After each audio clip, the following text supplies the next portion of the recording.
आज की इस वीडियो में हम आपको बताएंगे क्लास 10 संस्कृत का पहला चैप्टर है मंगलम, जिसका हम आपको सारांश और उसका अर्थ रिलेटेड क्वेश्चन आंसर भी आपको जो है कुछ बताए थे, ऑब्जेक्टिव भी बताए थे। लेकिन कुछ बच्चे का कमेंट था कि सर इसका अलग से स्पेशल एक ऑब्जेक्टिव क्वेश्चन वाला वीडियो बनाएंगे, तो हम आपके लिए लेकर आ चुके हैं। टोटल 30+ ऑब्जेक्टिव है जो आपको एग्जाम में मार्किंग लाने में, अच्छा नंबर लाने में इन्हेंस करेगा। तो सबसे पहले आप बता देते हैं आपको कि मंगलम पाठ के जो रचनाकार है उसके बारे में तो पूछेगा ही पूछेगा, लेकिन मंगलम पाठ में आत्मा से परमात्मा के मिलन के बारे में कहा गया है। एक ऋषि के द्वारा उसमें कहा जाता है, जिसमें 5 मंत्र है और 4 उपनिषद है। तो सभी के बारे में आज की इस वीडियो में बहुत अच्छे तरीके से आपको बताया जाएगा। तो सबसे पहले देखिए मंगलम पाठ के रचनाकार कौन है। यहाँ पर देखिए माघ, कालिदास, भास, वेद व्यास। तो आपको अगर इसका आंसर मालूम करना है तो इसका आंसर क्या होगा। तो मंगलम पाठ के रचनाकार आपको अगर पूछेगा तो क्या होगा।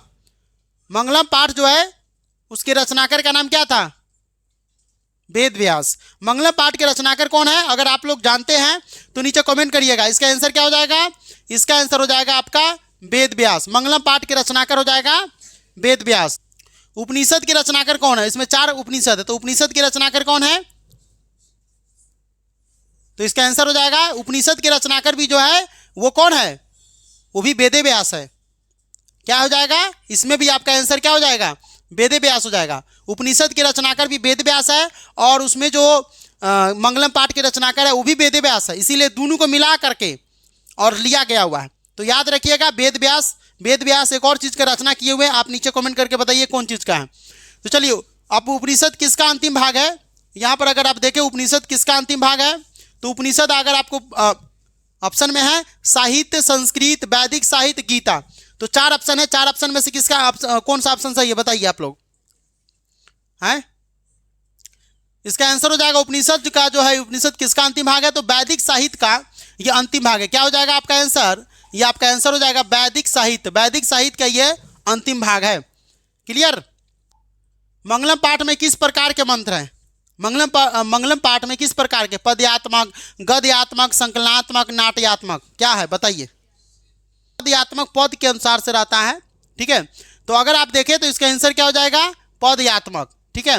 एक होता गद जिसमें गधांश रहता है, तो इसमें गधांश वगैरह है नहीं, इसमें पद दिया हुआ है, लाइन पंक्ति दिया रहेगा, उसका व्याख्या किया गया है। अगला है मंगलम पाठ में किस प्रकार के मंत्र है, तो पदयात्मक, याद रखिएगा। अगला क्वेश्चन की तरफ चलते हैं। उपनिषद किसका सिद्धांत प्रकट करता है, उपनिषद जो है सिद्धांत प्रकट करता है वो होता है दर्शन का। किसका प्रकट करता है, दर्शन का। किसे वश में नहीं किया जा सकता है, आत्मा, परमात्मा, सिंह, विद्या, किसे हम वश में नहीं कर सकते हैं, तो परमात्मा को हम वश में नहीं कर सकते। आत्मा तो आपका है, आत्मा आपके बॉडी में रहता है, परमात्मा को हम अपने बस में नहीं कर सकते, क्योंकि आत्मा से परमात्मा का मिलन है। परमात्मा मतलब भगवान, भगवान को हम बस में थोड़ी कर सकते हैं। आत्मा को आप बस में कर सकते हैं। आत्मा अगर आपका मलिन हो चुका है, आत्मा आपका गंदा हो चुका है, आपने कहता हमारा ये काम नहीं कर रहा है, हमारा ये मन नहीं कर रहा, हमारा ये आत्मा नहीं कर रहा, तो आपके अंदर आत्मा होता है। परमात्मा को आप कभी भी बस में नहीं कर सकते हैं, तो परमात्मा इसका आंसर होगा, ठीक है। अगला, मंगलम पाठ कहाँ से संकलित है, मंगलम पाठ वेद से, पुराण से, उपनिषद से, वेदांग से, आप बताइए। मंगलम पाठ अभी हम आपको बताएं कि इसमें जो है उपनिषद भी है, वेद भी है, वेद व्यास। आप बताइए इसका आंसर क्या होगा। मंगलम पाठ कहाँ संकलित है, देखिए मंगलम पाठ में टोटल 5 मंत्र है, 4 उपनिषद है, तो ये उपनिषद से लिया गया है। कहाँ से लिया गया है, उपनिषद से लिया गया, इसीलिए इसका आंसर क्या हो जाएगा, उपनिषद। महान से भी महान क्या है, महान से भी महान क्या है, आत्मा है। महान से भी महान आत्मा है, देवता है, ऋषि है, दानव है। इसका आंसर क्या हो जाएगा, महान से भी महान आत्मा है, और वही आत्मा को परमात्मा से मिलाना है, इस चैप्टर में बताया गया। 9वां नंबर क्वेश्चन है कि सूक्ष्म से भी सूक्ष्म क्या है, सूक्ष्म से भी सूक्ष्म और महान से भी महान आत्मा है। क्या हो जाएगा, सूक्ष्म से भी सूक्ष्म और महान से भी महान क्या है, तो आपका ये आत्मा है। कल बताए थे कि महीन से भी महीन और महान से भी महान आत्मा है। महीन मतलब सूक्ष्म यानी छोटा से छोटा, कण से भी, अणु से भी ज्यादा छोटा, ठीक है। विद्वान शोक रहित होकर किसको देखता है, विद्वान व्यक्ति शोक रहित होकर के आत्मा को, विद्या को, परमात्मा को या मानव को।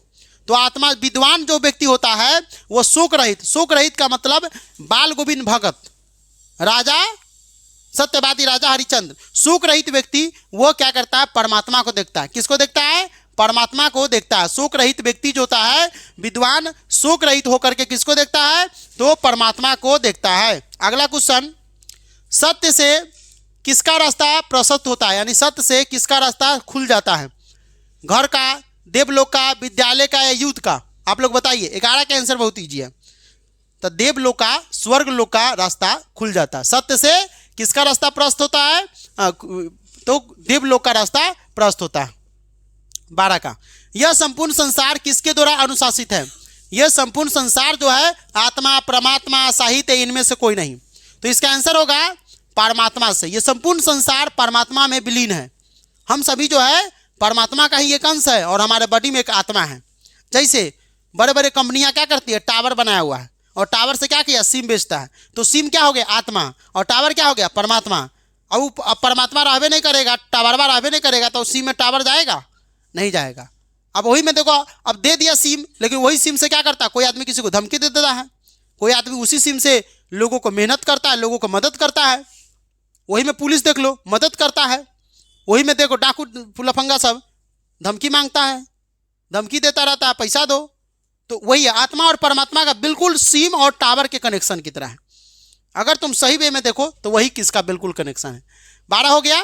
13 यहाँ पर कह रहा है, वेदा हेमंते पुरुषा महानतम विद्यानाद मंत्र किस उपनिषद से लिया गया है? यानी वेदा हेमंते पुरुषक जो है उपनिषद में, अगर तुम पढ़े हुए हो मंगलम पाठ को, तो तुमको मालूम चलेगा कि ये कौन सा उपनिषद से लिया गया है। तो बता दे कि इसमें 4 गो उपनिषद था, है ना। कठोपनिषद, 4 उपनिषद के नाम दे दिया है। कठोपनिषद, श्वेताश्वरोपनिषद, मुंडकोपनिषद, ईशावास्योपनिषद। तो इसका आंसर क्या हो जाएगा? बी नंबर हो जाएगा, श्वेतौरोपनिषद। श्वेत रोपनिषद से इस पंक्ति को लिया गया है। वेदा हेमंत पुरुष हिमांत विद्यांत, ये मंत्र जो है किस उपनिषद से लिया गया है? तो ये आपका बी नंबर ऑप्शन इसका बिल्कुल सही हो जाएगा। ठीक है। अगला क्वेश्चन है 14 नंबर, अनोर्नियान महतो महिमाना महात्मा मंत्र किस उपनिषद से संग्रहित है, मतलब लिया गया है? तो आपको बता दें कि ये 14 नंबर क्वेश्चन है। इसका आंसर आप लोग बताइए क्या हो जाएगा। 4 गो उपनिषद है, हम आपको बताया था ना कि 4 गो उपनिषद है, 5 गो मंत्र है, 4 उपनिषद दिया हुआ है। और अनोर्नियान महतो महियान जो है ना कठोपनिषद से कल भी बताए थे, है ना। सब उपनिषद का हम ट्रिक बताए थे, आप लोग याद नहीं किए कठोपनिषद से। तो आप लोग जो यूट्यूब पर जो बच्चा देख रहा है नहीं देखे हुए वीडियो, तो हम इसका लिंक दे देंगे डिस्क्रिप्शन में, आप जा करके पहले बढ़िया से उस वीडियो को देख लीजिएगा। उसके बाद ऑब्जेक्टिव बनाते समय आपको किसी प्रकार से कोई दिक्कत नहीं होगा। ठीक है। नदियाँ नाम और रूप को छोड़ करके किस में मिल जाती है? नदियाँ नाम और रूप को छोड़ करके समुद्र में, मानसरोवर में, तालाब में, झील में, समुद्र में मिल जाती है। तो बहुत इजी क्वेश्चन है। 15 नंबर। चलिए 16 नंबर, किसकी विजय नहीं होती है? सत्य की विजय नहीं होती कि असत्य की विजय नहीं होती कि धर्म की या सत्य और असत्य दोनों की? तो विजय हमेशा होती है सत्य की। अगर पूछेगा किसकी विजय होती है तो ये हो जाएगा सत्य का, लेकिन पूछेगा नहीं होती है तो असत्य का। यदि देखो क्या पूछ रहा है, अगर किसकी विजय नहीं होती है तो इसका आंसर हो जाएगा असत्य, लेकिन पूछेगा किसकी विजय होती है तो सत्य की हमेशा विजय होती है ना। ठीक है, दोनों है, दोनों क्वेश्चन को कई बार पूछा गया हुआ है। अगला, किनकी महिमा का गायन हुआ है इसमें? विद्वान का, आत्मा का, समुद्र का या परमात्मा का? परमात्मा के महिमा का गायन हुआ है, क्योंकि हम सभी परमात्मा का ही अंश है और हमारे अंदर जो आत्मा है उस आत्मा को परमात्मा से मिलाना है। इसीलिए इसमें इस चैप्टर में परमात्मा का गुणगान किया गया है कि हे प्रभु, हमारे जो मुख पर सोने जैसा आवरण से ढका हुआ है हिरण्मय पात्र है ना, उसको आप हटा दीजिए और हमारे आत्मा को परमात्मा में विलीन होने दीजिए या परमात्मा से मिलने दीजिए। सबसे बड़ा खजाना क्या है? धन, विद्या, स्वर्ण, सत्य। बताइए, सबसे बड़ा खजाना जो होता है आपका सत्य होता है। अब देखो, सत्यवादी राजा हरिश्चंद्र थे पुराने जमाने में, इतिहास में अगर आप नाम याद होगा, और पहली फिल्म है भारत की पहली मुख्य फिल्म है। तो उसमें क्या है, राजा हरिश्चंद्र को धन संपत्ति कितना था कोई नहीं जानता है, लेकिन उसके नाम के पहले सत्यवादी राजा हरिश्चंद्र लग गया। क्यों? क्योंकि सत्य बोलता था। जो व्यक्ति सत्य बोलता है उसके लिए सबसे बड़ा खजाना वही है, क्योंकि सत्य हमेशा मानव अच्छा जो रहता है वही बोलता है। तो क्या हो जाएगा? सबसे बड़ा खजाना हो जाएगा आपका सत्य। सबसे बड़ा खजाना सत्य हो जाएगा। 19 नंबर है, ईश्वर क्या है? ईश्वर धन है, सत्य है, समुद्र है या असत्य है? ईश्वर भी सत्य है, क्योंकि जो व्यक्ति सत्य बोलेगा उसी को ईश्वर की प्राप्ति होगा। जो व्यक्ति असत्य बोलेगा उसको डाकू की प्राप्ति होगा, वो व्यक्ति डाकू बनेगा, है कि नहीं? क्योंकि डाकू है, एक्चुअली में डाकू है। तो क्या हो जाएगा? सत्य। ईश्वर क्या है? नहीं, गाना सुना है, सत्य ही ईश्वर है, सत्यम शिवम सुंदरम। सुने हो गाना? गाना है ना, सत्य ही शिव है, सत्य ही सुंदर है, सत्य ही ईश्वर है, सत्यम शिवम सुंदरम। गाना करके है ना, यूट्यूब में जा करके देखना, गुलशन कुमार के समय का गाना है, बहुत बढ़िया।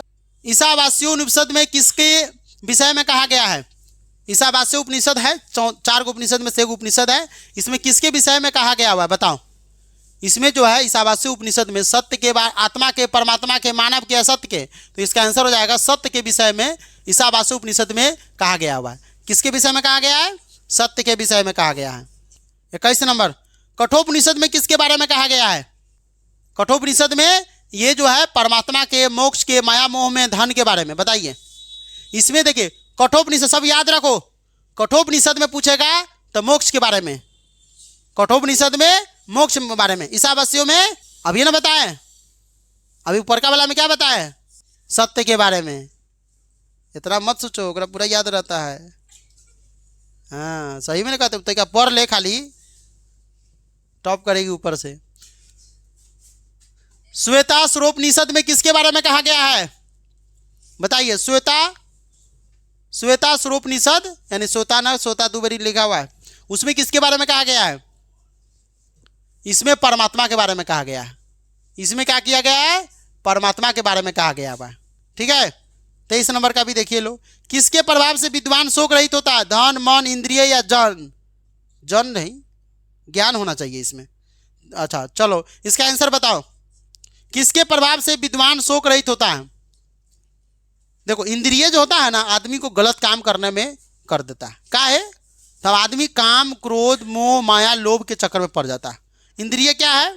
तुम्हारे बॉडी का पार्ट्स। जैसे अब किसी आदमी को मन हो गया कि नहीं हम आज जो है ना, आज हमको खस्सी के मांस, मटन खाने का मन करता है, वो क्या करेगा? मटन खरीद के लाएगा, है कि नहीं? लेकिन वही में किसी व्यक्ति का गलत काम करने का मन, मतलब मटन काटने का मन नहीं होगा, भगवान की भक्ति करने का मन होगा। तो जो व्यक्ति अपने इंद्रियों पर कंट्रोल कर लेता है, वही व्यक्ति जो होता है सत्य के मार्ग पर चलता है, वही व्यक्ति जो होता है सत्य की प्राप्ति करता है, गलत काम नहीं करता है। तो क्या हो जाएगा? किसके प्रभाव से विद्वान शोक रहित होता है?